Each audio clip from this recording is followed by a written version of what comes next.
Pero ¿qué hizo mal la Fiscalía de Jalisco en el recorrido del, ¿qué día fue? ¿Del jueves? Del ¿El jueves. jueves? Ciro. Por ejemplo, uno El de jueves, ellos, Miriam, me remito a la crónica que tú hiciste aquí el El viernes. viernes. Buen día. ¿Qué tal? Buenos días. Pues hizo mal, bueno, la primera que hizo mal fue la Fiscalía General de la República al invitar a los medios, a todos los que quisieran sumarse, para el siguiente día visitar el rancho Izaguirre. ¿Qué hizo la Fiscalía el otro día estatal que tiene bajo su custodia y el resguardo del rancho Izaguirre? Pues cumplió órdenes del fiscal general de la República y hizo lo que pudo. Hizo algunos pasillos con cinta amarilla, paró los trabajos ese día y también invitó a madres buscadoras y a la sociedad civil, universitarios, a quienes quisieran sumarse a esta visita, y eso se volvió, yo te dije, en un gran desastre porque no había autoridad, primero que guiara el recorrido, segundo, se salió de control porque nadie de las personas que entraron, ya sea reporteros, madres buscadoras, sociedad civil que entró, pues se salió del rancho. Y tampoco, y el gran desastre es de que las madres buscadoras o los buscadores que tendrían la prioridad en una visita, en todo caso, si no te lo expuse el viernes, pues no tenían información de nadie. Nadie les decía absolutamente nada sobre, por ejemplo, dónde estaban las pertenencias, las 1,600 ropas y objetos personales que aseguró la Fiscalía Estatal. Nadie les dijo cuál era el destino, porque un montón de mujeres y de papás llegaron buscando esos objetos para ver si identificaban algo de sus familiares desaparecidos.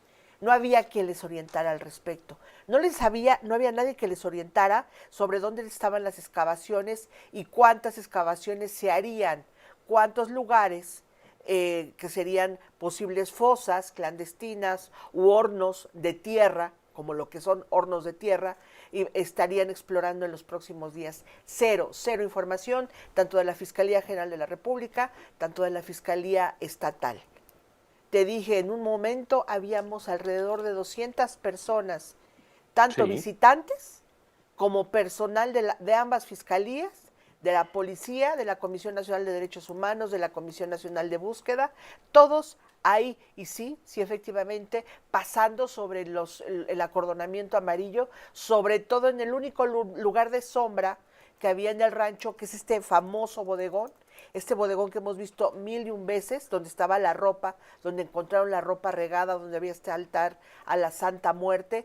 Era el único lugar de sombra, Ciro. Tú sabes lo que es estar a 35 grados en medio de la nada, de la tierra, y tantas horas. Pues era el único lugar de sombra. ¿Y qué querés? Pues ahí se resguardaron las madres de los desaparecidos, los papás de los desaparecidos, cruzaron la línea y ahí se metieron por ese hecho, y también eso les dio para buscar y ver qué se estaba haciendo de ese lado del predio.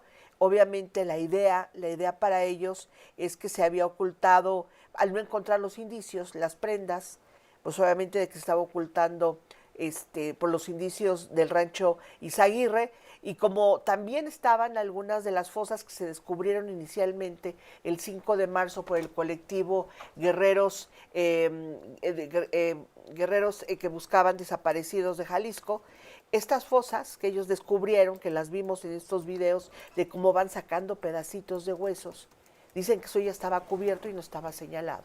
Esa fue una de las grandes quejas para las fiscalías, y sobre todo, Ciro, porque no había nadie, absolutamente nadie que les explicara, y pues sí, se salió de control y fue un gran desorden, ¿no? Pero bueno, volvemos al tema. Tú me preguntabas el viernes qué es ese lugar. En ese lugar queda, yo creo, confirmado con lo que dijo ya Omar García Harfuch.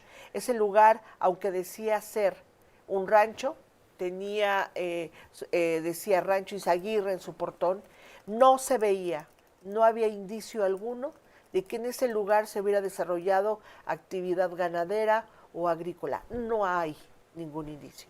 Es un lugar en donde habría 4 construcciones pequeñas, la primera, la oficina, de 2 pisos, y al final del predio, yo te describí el viernes, había como que habían levantado una pared, era una especie de obra negra. Ahí tenemos las imágenes. Ese lugar era un laberinto en donde se hacía este adiestramiento, entrenamiento del que hablaba el secretario. estaban las llantas, ahí tenemos una imagen de dron de cómo estaba el rancho, ahí lo vemos perfectamente. Ahí se ve Sí, el sí. laberinto, ahí se Bueno, ve el laberinto de los extremos y todo lo único que viene a confirmar en este informe que da el secretario es lo que se ha venido diciendo desde el 5 de marzo. Ese lugar era un lugar de reclutamiento, de entrenamiento y de muerte o exterminio, como le quieran llamar. Tú preguntabas cuántas víctimas. De acuerdo a las investigaciones que se han hecho, ese predio, ese rancho, ese predio donde se construyó este rancho, se habría vendido a la fuerza en 2012 a uno de los ejidatarios. Él obligaron a vender su pedazo de tierra, su pedazo de parcela, y desde el 2012 se puede checar y pudimos checar nosotros a través del histórico en mapas cómo fue creciendo la propiedad, de tal manera que para 2014, 2017 ya estaban las construcciones que vemos hasta ahora y ya había el funcionamiento de ese rancho. Tuve la oportunidad de ir hacia el pueblo, hacia la estanzuela, preguntarle a la gente. La gente, muchos sabían qué sucedía ahí, o medio se imaginaban, Ciro, de que sucedía ahí algo malo, pero no quieren hablar.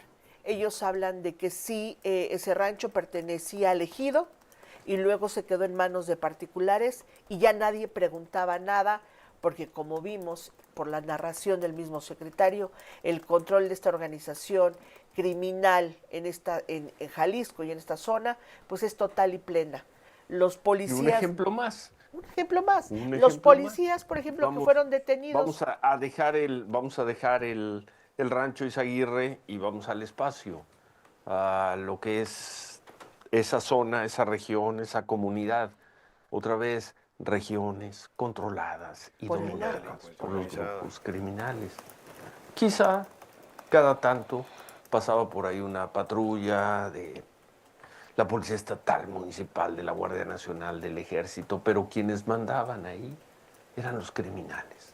Total y Según absoluto. Omar García Harfuch, el cártel Jalisco Nueva Generación, ellos dominaban, ellos mandaban. A eso se refiere el Comando Norte de Estados Unidos cuando dice una tercera parte del territorio mexicano está en manos de los grupos criminales. A eso que están viendo en pantalla, a Eso. ese rancho, a esa región.